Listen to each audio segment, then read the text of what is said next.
Assalamualaikum warahmatullahi wabarakatuh. Kami dari kelompok 5 akan mempresentasikan materi ke-8, yakni mengenai BANI atau Badan Arbitrase Nasional Indonesia. Sebelumnya kami akan memperkenalkan diri terlebih dahulu. Saya Laidi Septi Muntari, NIM 18040704046. Di sini saya akan menjelaskan mengenai pengertian BANI atau Perkenalkan, nama saya Irma Ananda Putri, NIM 18040704003. Di sini saya akan membahas mengenai prosedur-prosedur dalam penyelesaian sengketa melalui arbitrase di Badan Arbitrase Nasional Indonesia atau BANI. Assalamualaikum warahmatullahi wabarakatuh. Nama saya Veronica Vidya dengan NIM 18040704026. Saya akan melanjutkan tentang penjelasan prosedur arbitrase menurut BANI, dan juga saya akan menjelaskan tentang biaya arbitrase melalui BANI. Terima kasih. Kenalkan, nama saya Intan Dwi Rahmawati, NIM 18040704059. Di sini saya akan menjelaskan tentang tahapan arbitrase melalui Badan Arbitrase Nasional Indonesia. Perkenalkan, nama saya Rani Kartika dari kelas 2018A, NIM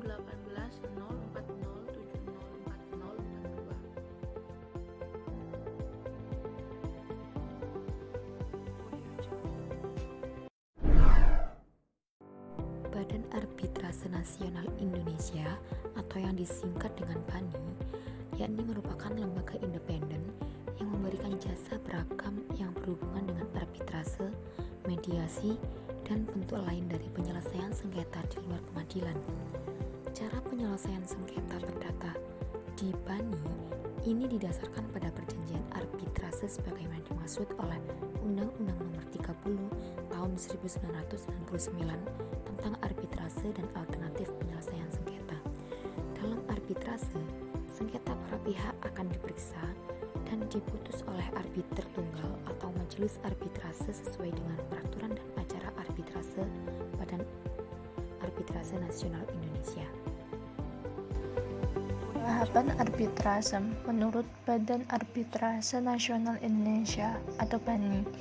Yang pertama, pendaftaran permohonan. Yang kedua, penunjukan majelis arbiter. Yang ketiga, sidang pemeriksaan. Dan yang keempat, putusan akhir. Prosedur arbitrase menurut BANI dimulai dengan pendaftaran dan penyampaian permohonan arbitrase oleh pihak yang memulai proses arbitrase atau pemohon kepada sekretariat BANI. Kemudian, pemohon harus melampirkan pada permohonan tersebut suatu salinan otentik perjanjian bersangkutan atau salinan otentik perjanjian-perjanjian yang terkait sehubungan sengketa yang bersangkutan, dan suatu salinan otentik perjanjian arbitrase atau jika tidak termasuk dalam perjanjian dimaksud, dan dapat pula melampirkan dokumen-dokumen lain yang oleh pemohon dianggap relevan. Kemudian, dalam surat permohonan tersebut, pemohon dapat menunjuk atau memilih seorang arbiter paling lambat 30 hari terhitung sejak permohonan arbitrase didaftarkan di sekretariat BANI atau menyerahkan penunjukan kepada ketua BANI. Permohonan untuk mengadakan arbitrase harus disertai pembayaran biaya pendaftaran. Setelah menerima permohonan arbitrase dan dokumen-dokumen serta biaya pendaftaran yang disyaratkan, sekretariat harus mendaftarkan permohonan itu dalam register BANI. Kemudian, Badan Pengurus BANI akan memeriksa permohonan tersebut untuk menentukan apakah perjanjian arbitrase atau klausul arbitrase dalam kontrak telah cukup memberikan dasar kewenangan bagi BANI untuk memeriksa sengketa tersebut.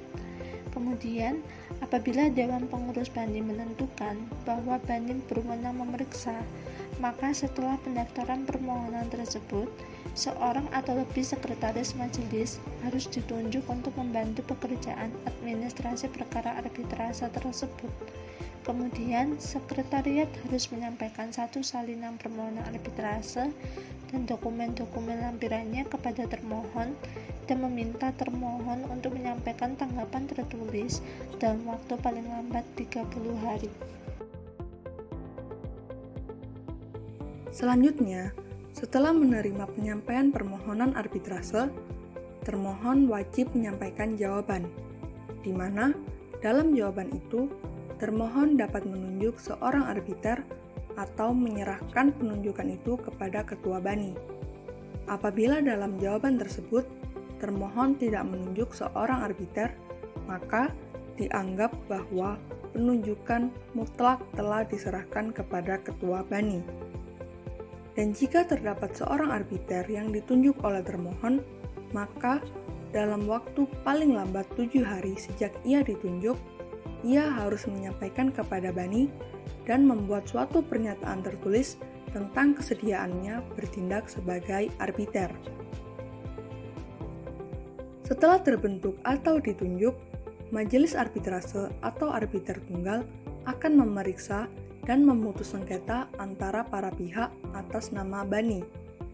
Sebelum dan selama masa persidangan, majelis arbitrase atau arbiter tunggal dapat mengusahakan adanya perdamaian di antara para pihak yang tidak melanggar hukum. Selanjutnya, persidangan diselenggarakan di tempat yang telah ditetapkan oleh BANI dengan kesepakatan para pihak. Namun, dapat pula di tempat lain jika dianggap perlu oleh majelis arbitrase atau arbiter tunggal yang tentunya dengan kesepakatan para pihak. Setelah menerima berkas perkara, majelis arbitrase atau arbiter tunggal harus menentukan atas pertimbangan sendiri apakah sengketa dapat diputuskan berdasarkan dokumen-dokumen saja atau perlu memanggil para pihak untuk datang dalam persidangan. Majelis arbitrase atau arbiter tunggal memiliki hak penuh untuk menentukan prosedur dan membuat penetapan yang dianggap perlu, di mana penetapan tersebut mengikat para pihak. Selain itu, majelis arbitrase atau arbiter tunggal bersama para pihak harus membuat ikhtisar atau kerangka acuan mengenai berbagai hal yang akan diputus, yang kemudian ditandatangani oleh majelis arbitrase atau arbiter tunggal dan para pihak. Sekretaris majelis arbitrase harus membuat berita acara pemeriksaan dan penetapan prosedural dari majelis arbitrase atau arbiter tunggal setelah ditandatangani oleh majelis arbitrase atau arbiter tunggal, yang kemudian menjadi dokumen pemeriksaan bagi majelis arbitrase atau arbiter tunggal dalam proses pemeriksaan selanjutnya. Dalam persidangan, majelis arbitrase atau arbiter tunggal mengupayakan agar para pihak mencari jalan penyelesaian damai, baik atas upaya para pihak sendiri atau dengan bantuan mediator atau konsiliator ataupun pihak ketiga lainnya. Namun, apabila tidak berhasil dicapai penyelesaian damai, majelis arbitrase atau arbiter tunggal akan melanjutkan prosedur arbitrase. Dalam hal masing-masing pihak ingin membuat suatu catatan sendiri mengenai pemeriksaan atau sebagian dari pemeriksaan, maka atas persetujuan majelis arbitrase atau arbiter tunggal, pihak yang bersangkutan dapat meminta jasa pencatat atau sekretaris independen untuk hal tersebut yang akan menyampaikan catatannya kepada majelis arbitrase atau arbiter tunggal untuk diteruskan kepada para pihak. Sebelum proses persidangan, majelis arbitrase atau arbiter tunggal mendengar keterangan saksi dan atau ahli di mana setiap pihak wajib menjelaskan posisi masing-masing. untuk mengajukan bukti yang menguatkan posisinya dan untuk membuktikan fakta-fakta yang dijadikan dasar tuntutan atau jawaban. Di samping itu, majelis arbitrase atau arbiter tunggal dapat meminta para pihak untuk memberikan penjelasan atau mengajukan dokumen-dokumen yang dianggap perlu dan atau untuk menyampaikan ringkasan seluruh dokumen dan bukti yang telah diajukan oleh pihak tersebut guna mendukung fakta dalam surat permohonan tuntutan atau surat jawaban. Jika pengajuan bukti, kesaksian, dan persidangan itu dianggap cukup oleh majelis arbitrase atau arbiter tunggal, maka persidangan mengenai sengketa tersebut itu ditutup oleh ketua majelis arbitrase atau arbiter tunggal, yang kemudian mereka itu menetapkan suatu sidang untuk penyampaian putusan akhir.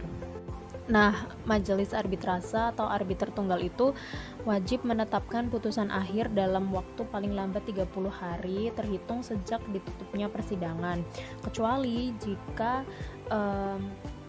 majelis arbitrase atau arbiter tunggal mempertimbangkan bahwa jangka waktu tersebut itu perlu diperpanjang secukupnya.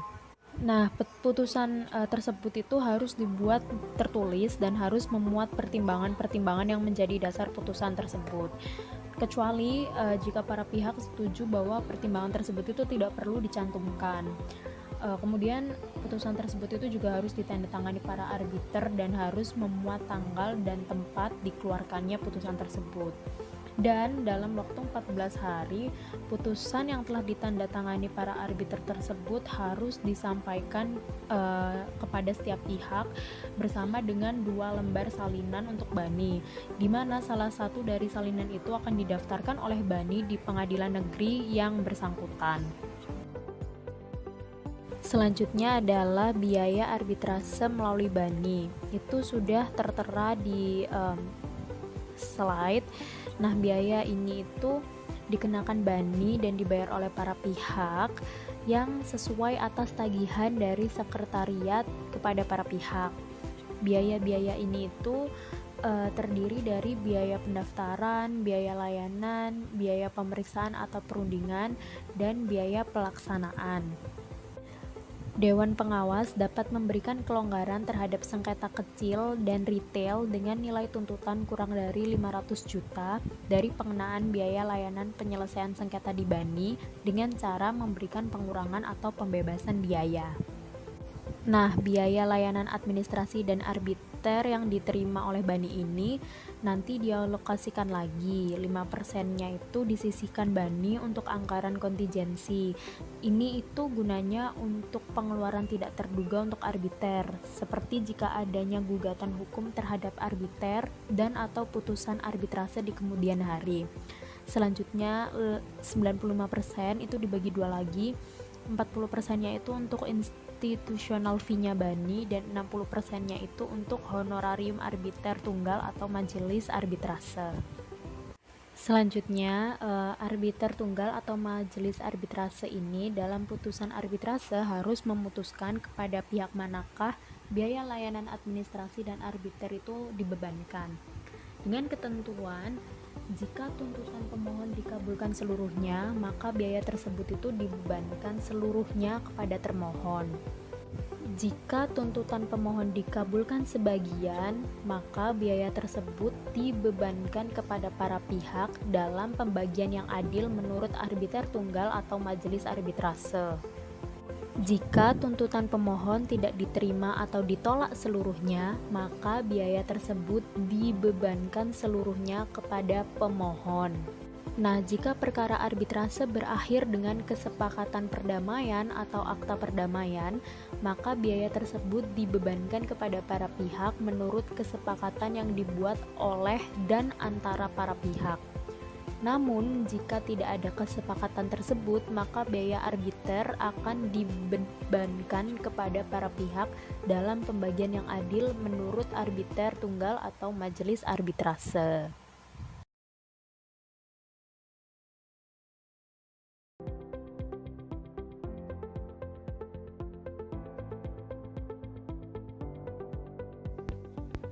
Baik, kali ini saya akan menjelaskan mengenai ketentuan arbitrase melalui Badan Arbitrase Nasional Indonesia atau BANI.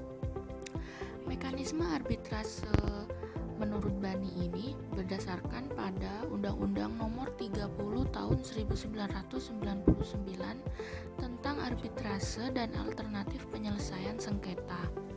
Para pihak dapat diwakili dalam penyelesaian sengketa oleh seorang atau orang-orang yang mereka pilih. Hal ini diatur dalam pasal 5 ayat 1 Peraturan dan Prosedur BANI.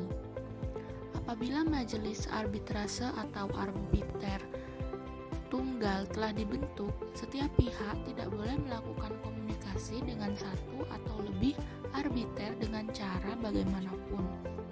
Hal ini diatur dalam pasal 4 ayat 2 Peraturan dan Prosedur BANI. Kemudian, setiap pemberitahuan yang perlu disampaikan kecuali majelis arbitrase atau arbiter tunggal menginstruksikan lain harus disampaikan langsung melalui kurir, fax mail, atau email dan dianggap berlaku pada tanggal diterima. Ini diatur dalam pasal 4 ayat 3 Peraturan dan Prosedur BANI. Kemudian, jangka waktu yang ditentukan dimulai pada hari setelah tanggal di mana pemberitahuan atau komunikasi dianggap berlaku. Hal ini diatur dalam pasal 4 ayat 4 Peraturan dan Prosedur BANI. Kemudian, dengan mengajukan penyelesaian sengketa kepada BANI sesuai peraturan dan prosedur ini, maka semua pihak diharapkan sepakat bahwa sengketa tersebut harus diselesaikan dengan itikat baik secepat mungkin dan bahwa tidak akan ditunda atau adanya langkah-langkah lain yang dapat menghambat proses arbitrase yang lancar dan adil. Hal ini diatur dalam pasal 4 ayat 5 Peraturan dan Prosedur BANI. Kemudian, kecuali secara tegas disepakati para pihak, pemeriksaan perkara akan diselesaikan dalam waktu paling lambat 180 hari sejak tanggal majelis arbitrase atau arbiter tunggal terbentuk. Hal ini diatur dalam pasal 4 ayat 6 Peraturan dan Prosedur BANI. Para pihak dapat diwakili dalam penyelesaian sengketa oleh seseorang atau orang-orang yang mereka pilih. Hal ini diatur dalam pasal 5 ayat 1 Peraturan dan Prosedur BANI. Kemudian, prosedur arbitrase dimulai dengan pendaftaran dan penyampaian permohonan arbitrase oleh pihak yang memulai proses arbitrase atau pemohon kepada Sekretariat BANI. Hal ini diatur dalam pasal 6 ayat 1 Peraturan dan Prosedur BANI.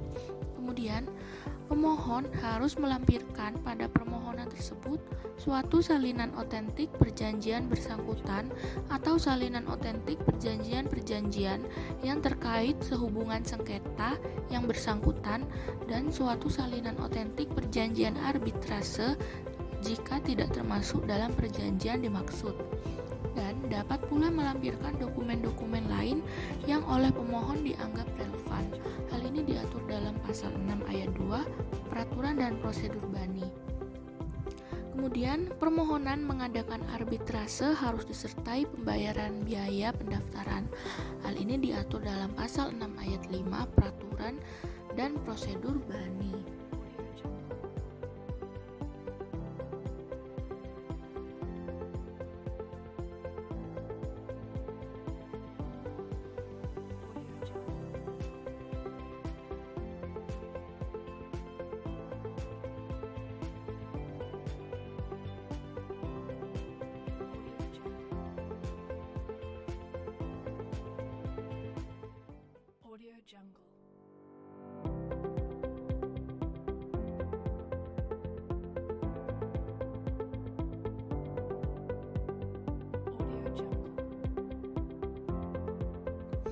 Kemudian saya akan menjelaskan tentang kelebihan dan kekurangan arbitrase melalui Badan Arbitrase Nasional Indonesia atau BANI. Kelebihan yang pertama, mengenai kerahasiaan sengketa ini tetap terjamin. Yang kedua, sidang arbitrase tepat waktu sesuai jadwal. Kemudian yang ketiga, arbiter tidak hanya berpengalaman, namun memiliki keahlian terkait sengketa bisnis. kelebihan yang keempat adalah para pihak dapat menentukan pilihan hukum untuk penyelesaian masalahnya. Yang kelima, para pihak dapat memilih tempat penyelenggaraan arbitrase.